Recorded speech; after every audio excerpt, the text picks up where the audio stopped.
যে উজু করে সালাত আদায় করতে হয়, পানি নেই, তায়াম্মুম করে সালাত আদায় করবেন। মাটি নেই, বিনা উজুতে বিনা তায়াম্মুমে সালাত আদায় করবেন। কেবলার দিকে মুখ করে সালাত আদায় করতে হয়, কেবলা বোঝা যায় না, কেবলা ছাড়াই সালাত আদায় করবেন। দাঁড়িয়ে সালাত আদায় করতে হয়, দাঁড়িয়ে থাকা যায় না, বসে থেকে সালাত আদায় করবেন, বসে থাকা যায় না, শুয়ে থেকে সালাত আদায় করবেন। পরিষ্কার কাপড় পরে সালাত আদায় করতে হয়, পরিষ্কার কাপড় নেই, যেই কাপড়ে পেশাব পায়খানা লেগে আছে এই কাপড় পরেই সালাত আদায় করবেন। পরিষ্কার অপরিষ্কার কোনো কাপড়ই নেই, আপনি উলঙ্গ অবস্থায় আছেন, এই অবস্থাতে আপনাকে সালাত আদায় করতে হবে। তাই কথার কথা মাঝে মধ্যে আপনাকে বলে থাকি, ইরাকে, আফগানিস্তানে, মায়ানমারে, যে কোনো মুসলিম দেশে মার্কিন সৈন্য ঢোকে, কোনো মুসলিম মহিলাকে 10 জন 12 জন মিলে ধর্ষণ করে, এরপরে পরন থেকে কাপড় খুলে নিয়ে উলঙ্গ অবস্থায় হাঁটতে বাধ্য করে। এই সময়ে যদি সালাতের টাইম হয়ে যায়, তাহলে মুসলিম মহিলাকে নগ্ন অবস্থায় মার্কিন সৈন্যের সামনে সালাত আদায় করতে হবে, করতেই হবে। সালাত এক আশ্চর্য ইবাদত। যতক্ষণ পর্যন্ত বিবেক আছে, জ্ঞান আছে, ততক্ষণ পর্যন্ত যে অবস্থাতে আছেন না কেন আপনাকে সালাত আদায় করতেই হবে, আপনি বাধ্য। সম্মানিত দিনী ভাই বোন, যে কোনো মূল্যে যে কোনো অবস্থাতে টাইম হয়ে গেলে সালাত আদায় করতে হবে, জরুরি। বলছিলাম যারা সালাত আদায় করে না তারা কেমন? রাসূল সাল্লাল্লাহু আলাইহি সাল্লাম বলেন, বাইনাল আবদু ওয়া বাইনাল কুফরি তারকুস সালাহ। যারা সালাত আদায় করে তারা মুসলমান, আর যারা সালাত আদায় করে না তারা কাফের। রাসূল সাল্লাল্লাহু আলাইহি সাল্লাম এক বৈঠকে বলেন, মান তারাকা সালাতা মুতাআম্মিদান ফাকাদ কাফারা। কেউ যদি ইচ্ছাকৃত সালাত ছেড়ে দেয় তাহলে সে কাফের হয়ে গেল। বিবরণে এটাই বোঝা যায়। এই আলোচনা এই অংশ এই দুই কথাতেই শেষ করলাম। পরের কথা, যারা সালাত আদায় করে কিন্তু রাসূল সাল্লাল্লাহু আলাইহি সাল্লামের পদ্ধতিতে করে না তারা কেমন? এদের ব্যাপারে আল্লাহ তাআলার হুঁশিয়ারি, সাবধানবাণী। ফাওয়াইলুল লিল মুসাল্লিন আল্লাযীনা হুম আন সালাতিহিম সাহুন। ধ্বংস সুনিশ্চিত তাদের জন্য, ওয়াইল নামক জাহান্নামে যাবে তারা যারা অমনোযোগ সহকারে সালাত আদায় করে। যারা ঠিক ঠিক সালাত আদায় করে না তাদের জন্য ওয়াইল নামক জাহান্নাম সুনিশ্চিত, তারা এই জাহান্নামে যাবে সালাত আদায় করার পরেও। রাসূল সাল্লাল্লাহু আলাইহি সাল্লাম বললেন, সবচেয়ে খারাপ চোর, নিকৃষ্ট চোর যে তার সালাত চুরি করে। সাহাবীগণ বললেন, কাইফা সালাত আদায় করো, তুমি সালাত আদায় করনি। লোকটি আবার 2 রাকাত সালাত আদায় করে আল্লাহ রাসূলকে সালাম দিল। রাসূল সাল্লাল্লাহু আলাইহি সাল্লাম বললেন, তুমি সালাত আদায় করো, তুমি সালাত আদায় করনি। লোকটি আবার 2 রাকাত সালাত আদায় করে আল্লাহ রাসূলকে সালাম দিল। রাসূল সাল্লাল্লাহু আলাইহি সাল্লাম বললেন, তুমি সালাত আদায় করো, তুমি সালাত আদায় করনি। তখন লোকটি বলছে, আল্লিমনি কাইফা উসাল্লি, কিভাবে সালাত আদায় করতে হবে সেটা আপনি আমাকে দেখিয়ে দেন, আমি তো এর চেয়ে ভালো করে সালাত আদায় করা জানি না। তখন রাসূল সাল্লাল্লাহু আলাইহি সাল্লাম তাকে বলে দিলেন রুকু সিজদার কথাটি। সম্মানিত দিনী ভাই বোন, আপনাকে এই অংশে যেটা বলতে চেয়েছি সেটা হলো এই, রাসূল সাল্লাল্লাহু আলাইহি সাল্লাম তাকে বললেন না যে তোমার সালাত হয়েছে তবে খুব একটা ভালো হয়নি। তিনি সরাসরি নাকচ করে দিলেন যে তোমার সালাত হয়নি। অথচ সাহাবী নগদ 3বার সালাত আদায় করলেন। আরো কথা, আবু সাঈদ খুদরি, আলী, শোনো, পূর্ব দিক থেকে কতগুলি লোক বের হবে, তারা কোরআন মাজিদ পড়বে, কিন্তু কোরআন মাজিদের সারমর্ম তাদের কণ্ঠনালীর নিচে যাবে না। তারা এত বেশি সালাত আদায় করবে, তোমাদের সালাত তাদের কাছে কিছুই না। শোনো, তারা এত বেশি সিয়াম পালন করবে, তোমাদের সিয়াম তাদের কাছে কিছুই না। তারা এত তাসবিহ তাহলিল জিকির আজকার করবে যে তোমাদের জিকির আজকার তাদের কাছে কিছুই না। আবু সাঈদ খুদরি, শোনো, তোমরা যদি তাদের পাও তাহলে তাদের হত্যা করো, এমন ভাবে হত্যা করবে আদ সামুদকে যেভাবে ধ্বংস করে দেওয়া হয়েছে, ধূলিসাৎ করে দেওয়া হয়েছে, আদ সামুদকে যেভাবে পৃথিবী থেকে একবারে সমূলে নষ্ট করা হয়েছে, এইভাবে তুমি তাদেরকে হত্যা করো। যারা হত্যা করতে পারবে বিচারের মাঠে তারাই সবচেয়ে বেশি নেকি পাবে, বেশি নেকি পাবে। সম্মানিত দিনী ভাই বোন, একটু খেয়াল করেন, আমি আপনাকে বলতে পারছি না এই নামাজি সে নামাজি, তবে রাসূল সাল্লাল্লাহু আলাইহি সাল্লাম বলেছেন এক শ্রেণীর নামাজিকে হত্যা করতে হবে। হাদিস বুখারী মুসলিম। এক শ্রেণীর সালাত আদায়কারীকে রাসূল সাল্লাল্লাহু আলাইহি সাল্লাম হত্যা করতে বললেন, এই কথা ঠিক। যদিও আপনাকে আমি বলতে পারছি না এই দল সেই দল, যদিও আব্দুর রব খুলনা সেই কালে বলে গেছেন এই দল টঙ্গীর দল। আব্দুর রব খুলনা রাহিমাহুল্লাহ এভাবে তিনি খোলা মাঠে ঘোষণা দিয়ে গেছেন। কিন্তু আমরা আপনাকে ওইভাবে না বললেও আপনাকে বলতে চাচ্ছি এটা জরুরি ভাবে বিশ্বস্তভাবে সহিহ হাদিস দিয়ে যে এক শ্রেণীর মানুষকে সালাত আদায়কারীকে রাসূল সাল্লাল্লাহু আলাইহি ওয়াসাল্লাম কি বলেছেন? হত্যা করতে বলেছেন। কিভাবে সালাত আদায় করবেন? এক খেলে আমার দিকে চেয়ে থাকুন, আমি বাস্তব সালাত আদায়ের পদ্ধতি দেখাতে যাচ্ছি। রাসূল সাল্লাল্লাহু আলাইহি ওয়াসাল্লাম বললেন, সাল্লু কামা রাআইতুমুনি উসাল্লি। পৃথিবীর মানুষ, তোমরা সালাত আদায় করো যেভাবে আমাকে সালাত আদায় করতে দেখছো। এখন তো মুহাম্মদ সাল্লাল্লাহু আলাইহি ওয়াসাল্লাম বেঁচে নেই, তা আপনি কিভাবে তাকে দেখে সালাত আদায় করবেন? তিনি দুনিয়া থেকে চলে গেছেন, বলে গেছেন যে আমি কোরআন মাজিদ রেখে গেলাম, আমার হাদিস রেখে গেলাম। এই দুটো যতদিন শক্তভাবে ধরে থাকবে ততদিন ভুল পথে যাবে না। তাহলে আপনাকে এখন সহিহ হাদিস দেখেই সালাত ঠিক করতে হবে। সহিহ হাদিসের ব্যাপারে আপনাকে আমরা রিয়াজুস সালেহিন পড়তে বলি, সহিহ হাদিসের ব্যাপারে আপনাদেরকে আমরা বুখারী মুসলিম গ্রন্থ পড়তে বলি। এক খেলে আমার দিকে চেয়ে থাকুন, আমি আপনাকে সালাত দেখাচ্ছি। আল্লাহু আকবার। আল্লাহ আকবার বলার সময় দুই পায়ের মাঝে ফাঁকা থাকবে, শরীরের ভারসাম্য বজায় রেখে যতটুকু ফাঁকা রাখা লাগে। পরে বুবু নামাজে যখন দাঁড়াবা বুবু, তখন দুই পায়ের গোড়ালিকে জমা রাখিও বুবু। যদি দুই পায়ের গোড়ালি জমা না রাখো বুবু, তাহলে লজ্জা স্থানের যোগাযোগ বুবু মাটির সাথে হবে, মাটি অভিশাপ করবে। বুবুর সব কথাই নাকি বুখারীতে আছে। আমরা একবার দিনাজপুরে গেছিলাম প্রোগ্রামে, তো এক হেডমাস্টার, স্কুলের হেডমাস্টারের বাসাতে আছে।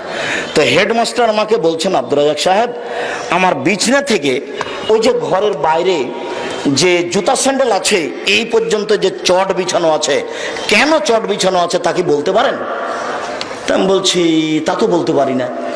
তখন আমাকে বলছে, স্ত্রী মিলনের পরে সরাসরি পাটা যদি মাটির ওপরে পড়ে যায় তাহলে মাটি অভিশাপ করবে। তো এই পাটা যেন মাটির ওপরে না পড়ে সেই জন্য চট বিছানা থেকে নিয়ে ওই দরজার স্যান্ডেল পর্যন্ত রেখেছে। তাহলে বিছানা থেকে নেমে পাটা কিসের উপরে পড়বে? চটের উপরে। চট থেকে নেমে ও পা কোথায় রাখবে? স্যান্ডেলের উপরে, যেন মাটিতে না লাগে। একজন হেডমাস্টারের কথা, যার জন্য আপনাকে আমি বলে থাকি মাঝে মধ্যে যে 16 ডিসেম্বরে হেডমাস্টার চেয়ারে বসে আছেন, তার মেয়ে মাস্টার ডিগ্রি পাস নাচছে, বাপে দেখছে যে মেয়ে কেমন নাচতে পারে। এই হেডমাস্টারও যদি শিক্ষিত মানুষ হন তাহলে মূর্খ মানুষকে, এনাকেও যদি শিক্ষিত বলতে হয় তাহলে অশিক্ষিত মানুষকে। এখানে একটা বই পাওয়া যায়, জানি না আজকে আছে কিনা, বইয়ের নাম হলো শিক্ষা বনাম জাহেলিয়াত।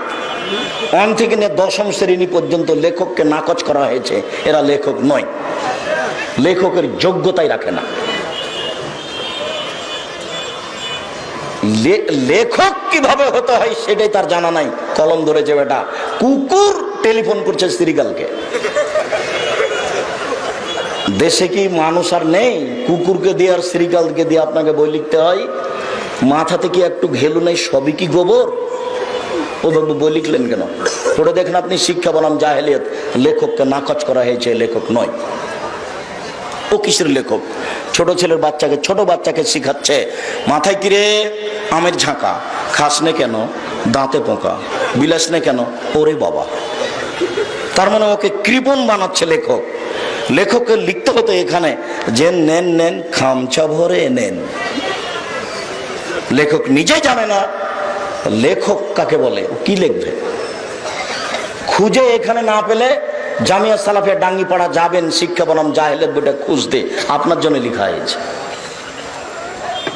শুধু আপনার জন্যই। এই লেখককে পুনরায় তোবা করে ফিরে আসতে হবে। কুকুর কি করে টেলিফোন করে শ্রীগালকে, এটা হয় কি করে? পুরো আলোচনাটা ওইভাবে বই লেখা আছে, শুরু থেকে নিয়ে শেষ পর্যন্ত একটা আলোচনা তার উপযুক্ত নয় কিভাবে উনি লেখক হলেন। সম্মানিত দিনী ভাই বোন শুনুন, বাগমারার একটা লোক আমাদের নওদাপাড়াতে শিক্ষক ছিলেন। উনি বলছেন যে আব্দুর রাজ্জাক সাহেব, স্বামী স্ত্রী মিলনের পরে স্ত্রী গোসল করে আসছে আর স্বামী গোসল করতে যাচ্ছে, তো যদি গায়ের সাথে গাও লেগে যায় তাহলে গোসল বাতিল। আমি বাগমারার কথা বলছি, মোহনপুরের কথা বলতে পারছি না। আপনাদের এই গ্রামের নাম কি? মোহাম্মদপুর। মোহাম্মদপুরের কথা বলতে পারছি না। সূর্য ডুবার সাথে সাথে দেশ ট্রাভেলস গাড়িতে আলো জ্বলে উঠলো। আমি বললাম, এই সুপারভাইজার শোনো বেটা এইদিকে। জি। আলো জ্বাললা কেন? বলে মালিকের হুকুম। একটু পরে জ্বালো। সূর্য ডুবার সাথে সাথে গাড়িতে আলো দিতে হবে, মালিক বলেছে। সূর্য ডুবার সাথে সাথে বাড়িতে আলো জ্বালায় হিন্দু। কথা আমার বুঝতে পারেননি মনে হয়। দেশ ট্রাভেলস গাড়িতে আমি আছি, তো সূর্য ডুবার সাথে সাথে কি করেছে, ওই সুপারভাইজার গাড়িতে আলো দিয়ে গোটা গাড়িটা আলো হয়ে গেছে। আমি তো ধরে নিয়েছি ঘটনা এই আছে। শোনো এদিকে, আলো দিলে কেন? মালিকের হুকুম। শাহ মকদুম রহমতুল্লাহের পবিত্র ভূমি থেকে গাড়ি ছুটছে, ওর বাপের জমি, কিসের পবিত্র ভূমি তার? সেখানে বলা আছে যে অমুক এ আকাশ সে আকাশ, তো তোমার বাপের আকাশ। তুমি কি জানো কোনো সময় যতবার ঠাকুর বলছে ওমা তোমার আকাশ, ততবার ও কালিমাকে বলছে। 14 বার তোমাকে পড়তে হবে, বেটা তোমার শিক্ষককে পড়তে হবে, বেটা তোর জাতিকে পড়তে হবে। তোর জাতি কিছু বুঝে না, ধর্মকর্ম বুঝে না। শুনুন দিনী ভাই বোন, আপনাকে আবারও বলছি, যতবার ঠাকুরের কথা বলেছে ততবার ও কালিমাকে বলেছে। আর আপনার ছেলে পবিত্র মুখে ওই কথা বলছে, কি দিয়ে বুঝে আপনাকে জাতিকে? আমরা শুনেছি যে বন্যা চলেছে বিপদ সীমার উপর দিয়ে, ঝড় বৃষ্টি চলেছে বিপদ সীমার উপর দিয়ে। আরে না না, ভারত বাংলাদেশ পাকিস্তানে বাংলাদেশের মাটিতে শিরক চলেছে বিপদ সীমার উপর দিয়ে। জাতি যখন বিপদে, ঠাকুর তখন বিলাতে। ঠাকুর বলছে যে ঢাকায় বিশ্ববিদ্যালয় খুলবে, বেটারা বাংলা অক্ষর চিনে না, তারা আবার বিশ্ববিদ্যালয়। ঠাকুর তোমাকে বলছে তুমি নাকি অক্ষরই চেন না, তো বিশ্ববিদ্যালয় করতে যাও কি করে? ঠাকুরের কথা এটা। জাতি যখন বিপদে, ঠাকুর তখন বিলাতে। ঠাকুরের কথা তো কেউ জানে না। বঙ্কিমচন্দ্র একটা বই লেখে, রাজ সিংহ আওরঙ্গজেবের গোটা পরিবারকে জেনাকার বলে সাব্যস্ত করেছে বইয়ে। বইয়ের নাম হলো রাজ সিংহ। তুমি কোনোদিন দেখেছো? জাতি যখন বিপদে, ঠাকুর তখন বিলাতে। এরপরেও ঠাকুরের কথা আপনার কাছে আছে, আপনি কোনোদিন বিবেচনা করেননি। ঠাকুরের কথাটি কেমন? সম্মানিত দিনী ভাই বোন, মহিলা বৈঠকের মহিলাকে সাবধান করছি, উপস্থিত বৈঠকের মুসলিম বোন আপনাকে বলছি, এই মেয়ে তোমাকে বলছি, কথা বলছো কেন? তোমার একটু শরম হয় না? তোমার মাথায় কাপড় নেই কেন? তোমার বাপ তোমাকে সহ্য করতে পারে, আমরা সহ্য করি না। আমি মুসলিম চিররণবীর, মরণকে করি না ভয়। মরলে শহীদ, বাঁচলে গাজী, আমার উভয় সমান। মরাও যতটুকু, বাঁচাও ততটুকু, উভয়ই সমান। অতএব তোমার বাপ কাপুরুষ হতে পারে, আমাকে কাপুরুষ মনে করো না। তোমার লজ্জা নেই, তোমার জাতির নেই, তোমার বাপের নেই, তোমার মায়ের নেই। তুমি এখন মাথায় কাপড় না দিয়ে আমাদের সামনে বসে থাকো কি করে? তুমি নাকি ক্লাস 10-এ পড়ো, তুমি নাকি মাস্টার ডিগ্রি পাস করেছো। শরম করো না কেন? তোমাকে আমি খাটো করতে আসিনি। তুমি ভালো ঘরের মেয়ে, তুমি বড় হও না। তোমার বাপ হাজি, তোমার দাদা হাজি, তোমার নানা হাজি, তোমরা সবাই বড় ঘরের মানুষ, তুমিও বড় হও না। সুন্দর জাকজমক ভালো দামি মানের কাপড় চোপড় পরে স্কুল কলেজে যাও। ল্যাংটা হলে কেন? তোমার দাদা কি তোমাকে এটাই শিখালো? তোমার নানা কি তোমাকে এটাই শিখালো? দুঃখিত, 1 মিনিট, দুঃখিত মনে কিছু নিয়েন না। 1 মিনিট এক খেলে চেয়ে থাকবেন। এই ছেলেরা, আমার এখানে শব্দ আসে কি করে? তাহলে কি মোহাম্মদপুরের এই ছেলেরা অযোগ্য?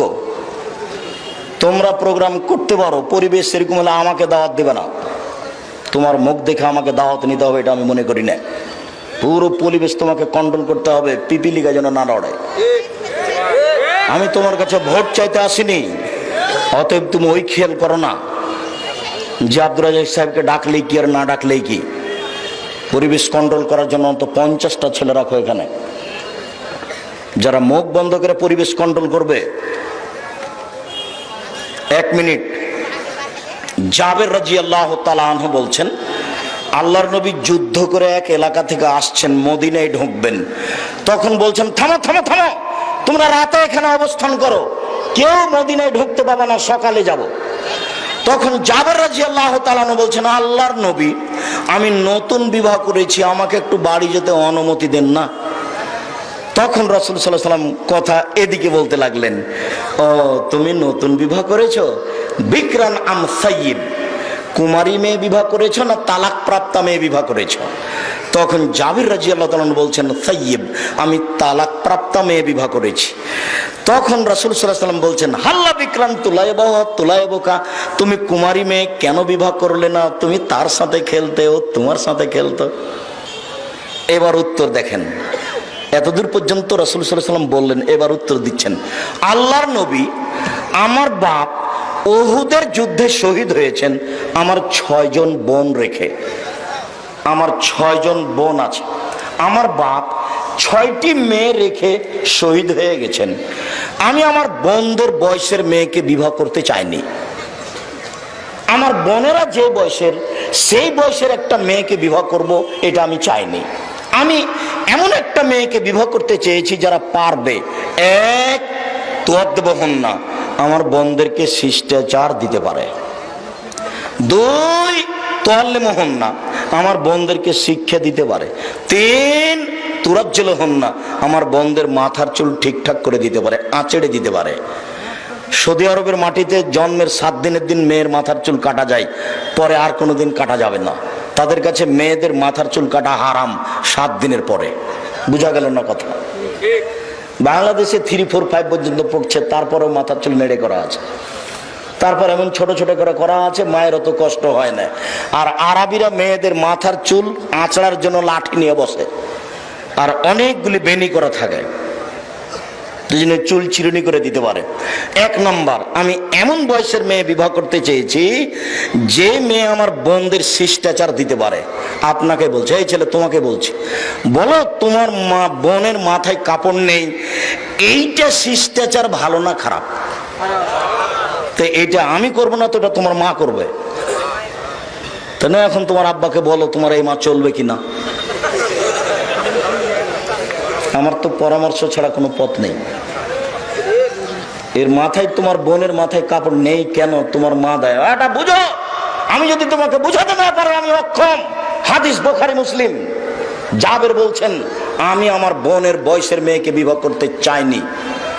কেন? আমার বোনদেরকে দেখাশোনা করতে হবে। তার বোন কয়টা? 6টা। কি দেখাশোনা করবে? 1 নম্বর, শিষ্টাচার শিখিয়ে দিবে, এর মধ্যে সব কিছু ঢুকে আছে। 2 নম্বর, বিদ্যা শিক্ষা দিবে। 3 নম্বর, মাথার চুল ঠিকঠাক করে দিবে। বলো তুমি, আমি বুঝাতে পারি না, না তুমি বুঝতে পারো না, না তোমার বাপ মা বুঝতে চায় না, না তোমার বাপ মা বুঝলো যে মুসলমান নাম দিলেই হয়, না তুমি বুঝলে যে নামাজ পড়লেই চলে, তারপর পর্দা করা চলে না, লাগে না। গাড়িতে নামাজ পড়ছে মহিলা আমার সামনের সিটে, তো নামাজ সময়তে ওর চাদর একটা ব্যাগ থেকে বের করলো, চাদর ব্যাগ বের করে মাথায় কাপড় দিয়ে খুব সুন্দর করে পরিপাটি হয়ে সলাত আদায় করলো। সলাত শেষে আবার চাদরটা ভাঁজ করে ব্যাগে রাখলো। তো তোমার মা কি এইভাবে পরিবার গড়ে তুলছে? তোমার বাপ কি এইভাবে পরিবার গড়ে তুলছে? দেখো, তাহাজ্জুদ পড়ে সফল হতে পারবে না মানুষ। 3 শ্রেণীর মানুষ জাহান্নামে যাবে। 1, নিয়মিত বিড়ি, তামাক, জর্দা, সিগারেট, গোল, নেশাদার দ্রব্য খায় পান করে যারা। 2, পুরুষের বেশধারী নারী, যারা পুরুষের জুতা স্যান্ডেল পরে, শার্ট প্যান্ট পরে। 3, দায়ুস, যে তার বাড়িতে বেহায়াইর সুযোগ দিয়েছে, সে জান্নাত লাভ করতে পারবে না তাহাজ্জুদ পড়ার পরেও। অতএব সাবধান হন। আল্লাহু আকবার। ডান হাতের কবজি বাম হাতের কবজির উপরে রেখে বুকের উপরে রাখবেন, বা বাহুর উপরে রেখে বুকের উপরে রাখবেন, দুটাই সহিহ হাদিস।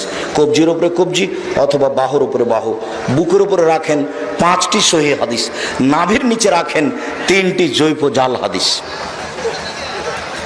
এরপরে আপনি বলেন, আল্লাহুম্মা বাঈদ বাইনি ওয়া বাইনা খাতায়ায়া কামা বা'আদতা বাইনাল মাশরিক ওয়াল মাগরিব, আল্লাহুম্মা নাক্কিনি মিনাল খাতায়া কামা নাক্কা সাবুল আবিজ মিনাদ দানাস, আল্লাহুম্মা আগসিল খাতায়ায়া বিল মা'i ওয়াস সালজি ওয়াল বারাদ।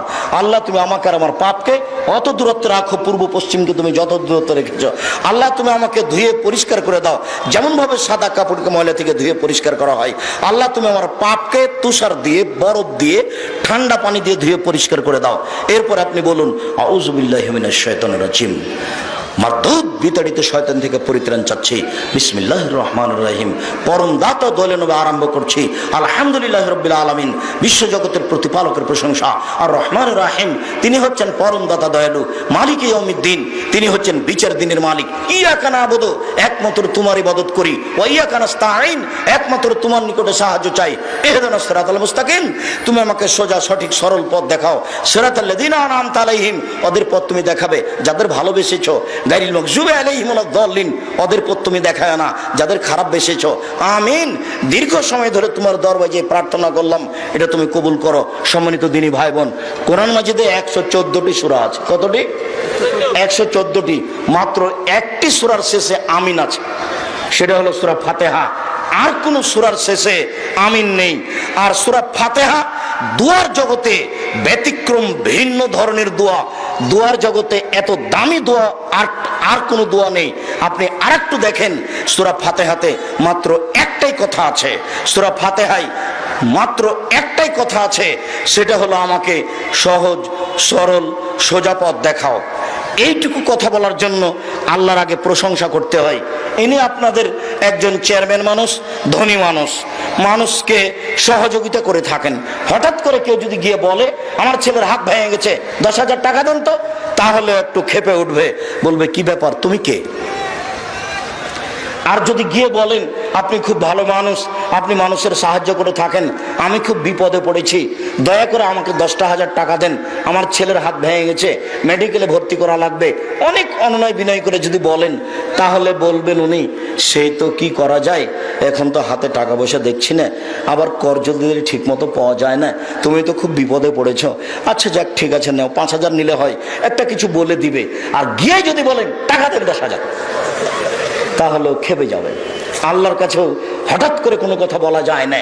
আর আল্লাহ খুব খুশি হন তার প্রশংসা করলে, আলহামদুলিল্লাহ বললে আকাশ জমিন নেকিতে ভর্তি হয়ে গেছে।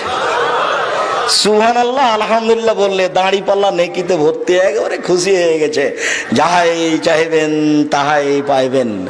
তাই প্রথমে বলা হচ্ছে আলহামদুলিল্লাহ রাব্বিল আলামিন, বিশ্বজগতের প্রতিপালক তুমি, আর রহমান রাহিম, পরম দাতা দয়ালু তুমি, মালিক ইয়াউমিদ্দিন, বিচার দিনের মালিক তুমি, ইয়াকা নাবুদু, একমাত্র তোমার ইবাদত করি, ওয়া ইয়াকা নাস্তাইন, একমাত্র তোমার কাছে সাহায্য চাই। তুমি আমার একটা কথা শোনো, তুমি আমার একটা কথা শোনো, তুমি আমার একটা কথা শোনো, তুমি আমাকে সঠিক সরল সোজা পথ দেখাও। কেউ বলে যে দেওয়ানবাগি করো, কেউ বলে মাঝভান্ডারিতে আসো, কেউ বলে আমার দলে আসো, কেউ বলে আমার দলে আসো, আবুল আলা মওদুদি বলেন রাজপথে আসো। আমি কোন পথে যাই? তো পথ চা হচ্ছে শুধু এই কথাটাই আছে। তার আগে বলা হচ্ছে বিশ্বজগতের প্রতিপালক, সমস্ত প্রশংসা তোমার।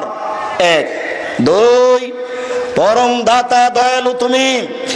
3, বিচার দিনের মালিক তুমি। 4, একমাত্র তোমার ইবাদত করি। 5, একমাত্র তোমার কাছে সাহায্য চাই। তুমি আমার একটা কথা শোনো, তুমি আমার একটা কথা শোনো, তুমি আমার একটা কথা শোনো, তুমি আমাকে সোজা পথে চালাও। ওই পথে চালাবা যে পথ তুমি ভালোবেসেছো, ওই পথে নিয়ে যায় না যে পথ তুমি খারাপ বেসেছো। আমিন। এই একটাই কথা আছে সূরা ফাতিহাতে। বিসমিল্লাহির রহমানির রহিম। পরম দাতা দয়ালু আরম্ভ করছি যে কোনো একটি সূরা। কুল আল্লাহু আহাদ, হে নবী আপনি বলুন আল্লাহু একক, আল্লাহু সামাদ, আল্লাহ নিরপেক্ষ, মুখাপেক্ষিহীন, লাম ইয়ালিদ, তিনি কাউকে জন্ম দেননি, ওয়ালাম ইউলাদ, তিনি কারো থেকে জন্ম নেননি, ওয়ালাম ইয়াকুল লাহু কুফুয়ান আহাদ, তার সমকক্ষ কেউ নেই। আল্লাহু আকবার। হাত ওই পর্যন্ত আবার উঠাবেন, হাতগুলি কাঁধ সামনাসামনি হবে, কানের লতি ধরবেন না, এভাবে নয়। আল্লাহু আকবার, এভাবে নয়। আল্লাহু আকবার। এই পর্যন্ত উঠিয়ে হাত ছেড়ে দিয়ে রুকুতে চলেন। রুকুতে যাওয়ার পূর্বে আপনার সাথে জরুরি কয়েকটি কথা। মাথাটা উঁচুও হবে না, নিচুও হবে না, পিঠের লম্বা হাতটা একবারে সোজা থাকবে, হাত দুটি রডের মতো সোজা হয়ে থাকবে, আঙ্গুলগুলি খোলা খোলা থাকবে, কোমর থেকে সামনের ওজন হাতের উপরে থাকবে। আপনি বলুন সুবহান রব্বিল আযীম 5 বার 7 বার 10 বার, কোনো বারের হাদিস ঠিক নেই, যে যা পারে সে তা বলবে। নইলে আপনি বলুন সুবহান কুদ্দুসুন রব্বুল মালাইকাতুর রূহ, নইলে আপনি বলুন সুবহানাকা আল্লাহুম্মা রাব্বানা ওয়া বিহামদিকা আল্লাহুম্মা গফিরলি, তোমার প্রশংসা সহকারে তোমার কাছে ক্ষমা ভিক্ষে চাই, তোমার পবিত্রতা বর্ণনা সহকারে তোমার কাছে ক্ষমা ভিক্ষে চাই, তুমি আমাকে ক্ষমা করো। নইলে আপনি বলতে পারেন সুবহানা জিল জাবরুতি ওয়াল মালাকুতি ওয়াল কিবরি ওয়াল আজমাত। আরও অনেক দোয়া আছে, এইগুলো বলতে বলতে আপনি রুকু থেকে উঠে আসেন, বলেন সামি আল্লাহু লিমান হামিদা। আল্লাহ ওই লোকের প্রশংসা শুনলো যে তার প্রশংসা করলো, হামদান কাসিরান তাইবান মুবারাকান ফি, খুব তার প্রশংসা, মঙ্গলময় বরকতময় তার প্রশংসা, মিলা সামাওয়াতে, আকাশ পরিমাণ প্রশংসা, মিলাল আরজ, জমিন পরিমাণ প্রশংসা, মিলামা বাইনাহুমা, আকাশ জমিনের মধ্যে যে ফাঁকা রয়েছে এই পরিমাণ প্রশংসা, মিলামা শাইতামিন শাইইন বাদো, তুমি যে কত প্রশংসা চাও আমি তো জানি না, যত চাও তত তোমার প্রশংসা। এরপরে আরো দোয়া পড়েন, এরপরে সিজদায় চলেন।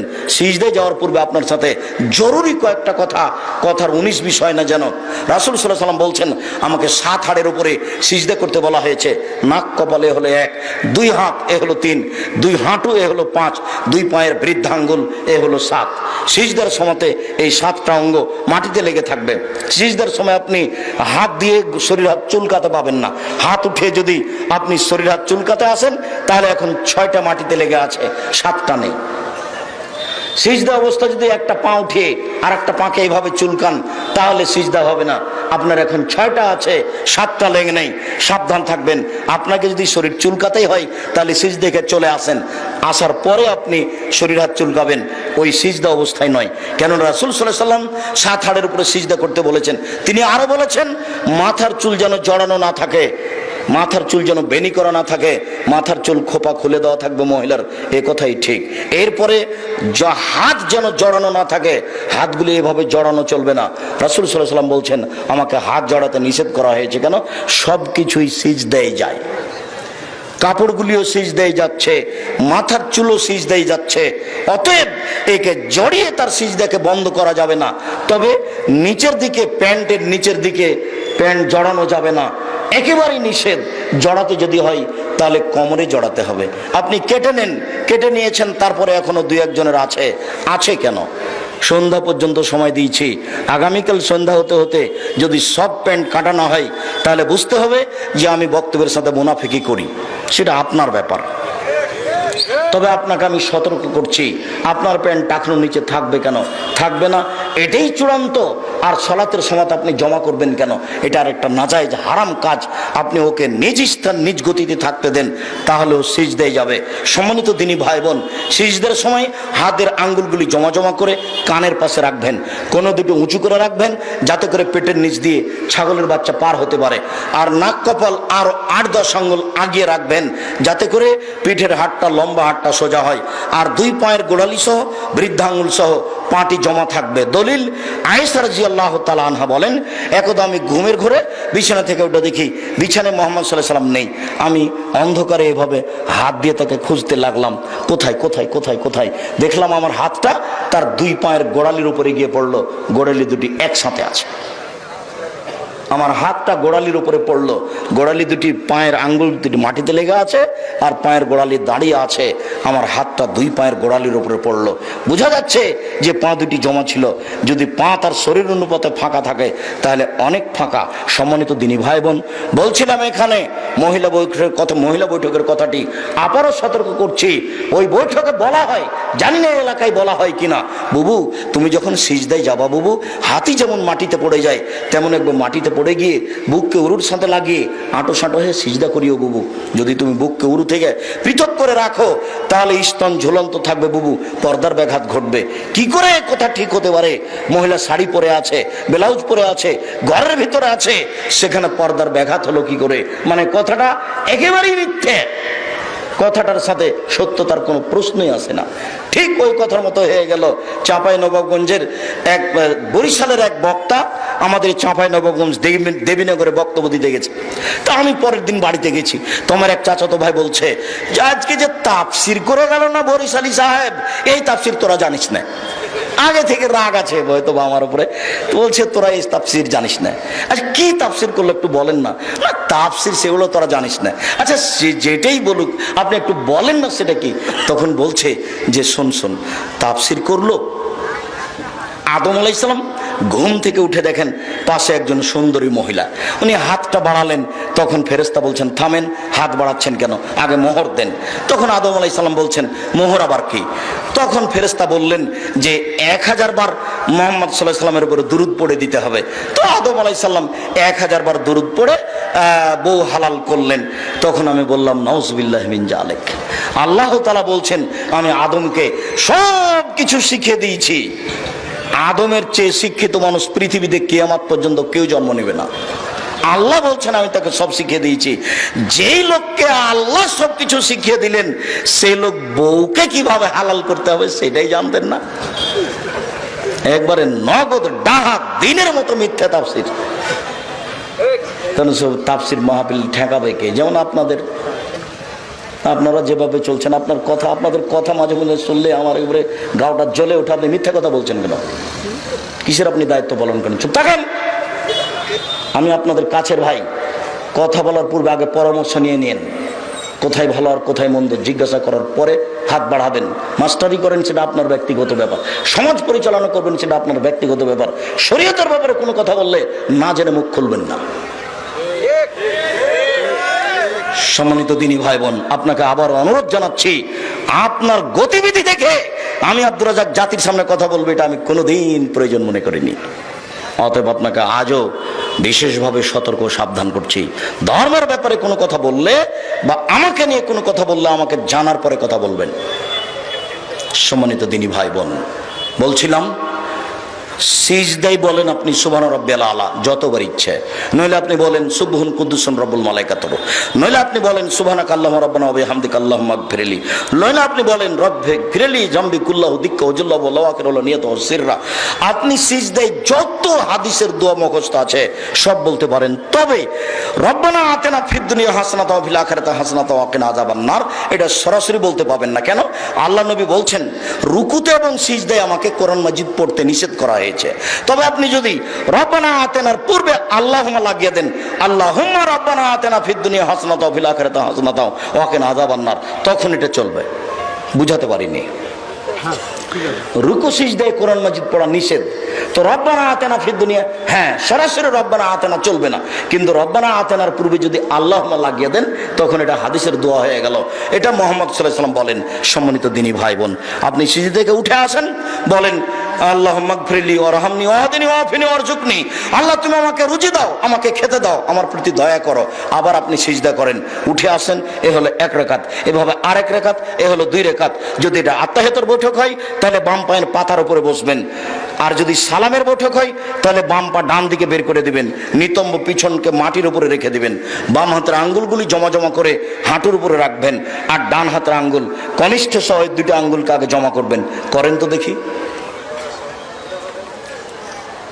তারপর 3য় আঙ্গুলের নখের উপরে বৃদ্ধ আঙ্গুলের পেটটা ঠিক করো। তোমার আঙ্গুল ভাবে খোলা খোলা আছে তো, বুঝো না? একটু আমার দিকে দেখো। উপস্থিত বৈঠকের মুসলিম বোন, আপনি দেখতে পান আর না পান, ওই কনিষ্ঠ আঙ্গুল চাঁপাইনবাবগঞ্জের ভাষাতে কুঁড়ে আঙ্গুল এবং তারপরে যেটা আছে 2টা একসাথে জমা করে চাপ দেন, লাগিয়ে দেন, আর 3য় আঙ্গুলের নখের উপরে বৃদ্ধ আঙ্গুলের পেটটা রাখেন, এইটা হাঁটুর উপরে রাখেন। এখন অবিরাম নড়বে। একবার ইল্লাল্লাহর সময়তে একবার উঠাতে হবে, এরপর মানে কোনো ভুয়া হাদিসও নেই, এমনিতেই চলছে। আস্তাগফিরুল্লাহ রাব্বি মিন কুল্লি যাবে অতবেলে, এটা যেমন এমনিতেই চলছে, ক্ষমা চাওয়ার দোয়া, কেউ জানে না কোথায় আছে। সালাম দেওয়ার দোয়া চলছে, আগফিরুল্লাহ লানা ওয়া লাকুম, কেউ জানে না কোথায় আছে, এমনিতেই চলছে। শুনে নিয়েছে এটা সালাম দেওয়ার দোয়া, তাই সবাই বলছে। যেমন জননেতারা এখন বলছেন যে ভালো থাকুন, ধন্যবাদ, ভালো থাকুন। তোরা কি আল্লাহ যে ভালো থাকবে? বলতে হবে জননেতাকে যে আল্লাহ আপনাদেরকে ভালো রাখুক। তো বলছে যে ভালো থাকো, ওই আমি আল্লাহ এখন ভালো থাকবো, একেবারে নগদ উল্টা। প্রতিটা জায়গাতে শরীয়তে ভাবে উল্টে আছে, মানে সত্যটা তদন্ত করে বলার মানুষটা কোথায়? সম্মানিত দিনী ভাই বোন, এবার আপনি বলুন আত্তাহিয়াতু লিল্লাহি ওয়াস সালাওয়াতু ওয়াত তাইয়্যিবাতু আসসালামু আলাইকা আইয়ুহান নবী। শারীরিক ইবাদত আল্লাহর জন্য, আর্থিক ইবাদত আল্লাহর জন্য, সব ইবাদত আল্লাহর জন্য। আসসালামু আলাইকা আইয়ুহান নবী, হে নবী আপনার উপরে শান্তি অবতীর্ণ হোক। আসসালামু আলাইনা ওয়া আলা ইবাদিল্লাহিস সালিহিন, শান্তি ভালো মানুষের উপর অবতীর্ণ হোক। আশহাদু আল্লা ইলাহা ইল্লাল্লাহ, আমি সাক্ষ্য দিচ্ছি আল্লাহ ছাড়া কোনো মাবুদ নাই। ওয়া আশহাদু আন্না মুহাম্মাদান আবদুহু ওয়া রাসূলুহু, আমি সাক্ষ্য দিচ্ছি মুহাম্মদ তার বান্দা এবং তার রাসূল। এরপরে আল্লাহুম্মা সাল্লি আলা আল্লাহুম্মা বারিক আলা, এরপরে আল্লাহুম্মা ইন্নী যালামতু নাফসি যুলমান কাসীরা, হে আল্লাহ জীবনে খুব পাপ করেছি, ফাগফিরলি, তুমি আমাকে ক্ষমা করো। মাগফিরাতাম মিন ইনদিক, ক্ষমা তোমার পক্ষ থেকে হয়ে থাকে। ওয়ারহামনি, তুমি আমার প্রতি দয়া করো। ইন্নাকা আনতাল গাফুর রাহিম, তুমি যে দয়াশীল, তুমি যে ক্ষমাশীল, তুমি দয়া না করলে, ক্ষমা করলে কে আমাকে দয়া করবে, ক্ষমা করবে। আল্লাহুম্মা নাউযু বিকা মিন আযাবি জাহান্নাম, তোমার নিকটে জাহান্নামের শাস্তি থেকে বাঁচতে চাই। ওয়াউযু বিকা মিন আযাবিল কবর, তোমার নিকটে কবরের শাস্তি থেকে বাঁচতে চাই। ওয়াউযু বিকা মিন ফিতনাতিল মাসিহিদ দাজ্জাল, তোমার নিকটে দাজ্জালের বিপদ থেকে বাঁচতে চাই। ওয়াউযু বিকা মিন ফিতনাতিল মাহি ওয়াল মামাত, তোমার কাছে বাঁচতে চাই ইহকালের বিপদ, তোমার কাছে বাঁচতে চাই পরকালের বিপদ হতে। আল্লাহুম্মা নাউযু বিকা মিনাল মাসাম ওয়াল মাগরাম, তোমার কাছে বাঁচতে চাই বড় পাপ হতে, তোমার কাছে বাঁচতে চাই ঋণ কর্জ হতে। এবার বিশেষ দোয়া, বলেন তো বিশেষ দোয়াটি কি? রব্বির হামহুমা কামা রাব্বায়ানি সাগীরা, বলবেন না কখনো, এইটুকু বাপ মায়ের জন্য বলে রাখবেন।